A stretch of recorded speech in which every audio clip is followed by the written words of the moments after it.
இன்று புரட்சி போராளி சேகுவரா அவர்களுக்கு தலித் விடுதலை இயக்கத்தின் புரட்சிகர வணக்கத்தினை தெரிவித்து இன்று மிகவும் எழுச்சியோடு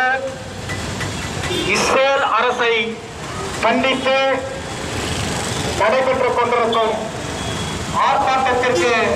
தலைமையேற்று நடத்திக் கொண்டிருக்கும் அருமைத்தலைவர் சிஐடியின் மாவட்ட செயலாளர் நாகராஜன் அவர்களுக்கும் இந்த ஆர்ப்பாட்டத்தில்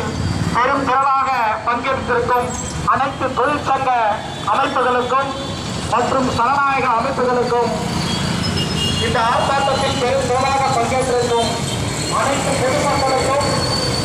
இந்த ஆர்ப்பாட்டத்தை மிகவும் உன்னிப்பாக கவனித்துக் கொண்டிருக்கும் திருவண்ணாமலை நகர் அனைத்து பெருமக்களுக்கும் நான் சார்ந்திருக்கும் தலித் விடுதலை இயக்கத்தின் சார்பாக மாலை நேர வணக்கத்தினை தெரிவித்துக் கொள்கிறேன். ஒரு ஈவு இரக்கமற்ற செயலை செய்து கொண்டிருக்கும் இஸ்ரேலை கண்டித்து நாம்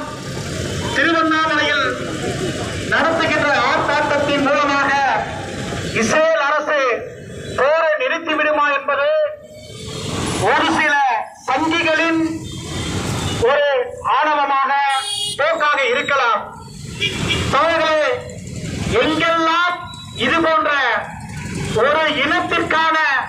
எதிரான குற்றச் செயல்கள் நடைபெறுகிறதோ அங்கெல்லாம் சனாதன அமைப்புகளில் ஒன்றியவும் நாங்கள் எல்லாம் எங்கெல்லாம் குற்றங்கள் நடக்கிறதோ அங்கள் எங்களின் போர்க்குரலாக கொடுப்போம் என்பதற்காக எந்த ஆர்ப்பாட்டம் என்பது நடைபெற்றுக் கொண்டிருக்கிறது. அருமை தோழர்களே, ஐநா மன்றமே போரை நிறுத்த வேண்டும் என்று சொல்லியும் இன்று வரை காசாவில் உள்ள அப்பாவி பெண்கள் குழந்தைகள் என பல லட்சம் மக்களை கொன்று குவித்து அந்த நாய்ப்பை கைப்பற்ற வேண்டும் என்று ஒரு ஆணவமாக அமெரிக்காவின் துணையோடு இந்தியாவை ஆண்டு கொண்டிருக்கும் மோடி அவர்களின் துணையோடு இஸ்ரேல் அரசு இதுபோன்ற இனப்படுகொலையை நடத்தி வருகிறது. தோழர்களே, தமிழகம் முழுவதும் இந்த போரை நிறுத்த வேண்டும் என்று நாம் குரல் கொடுத்துக் கொண்டிருக்கிறோம். நேற்று தமிழக முதல்வர் அவர்கள் ஒரு சிறப்பான ஒரு அறிவிப்பு செய்திருக்கிறார்கள். வருகிற சட்டமன்ற கூட்டத்தொடரிலேயே இஸ்ரேலுக்கு எதிரான ஒரு தீர்மானத்தை நிறைவேற்றப்படும் என்பதை ஒரு தீர்மானத்தை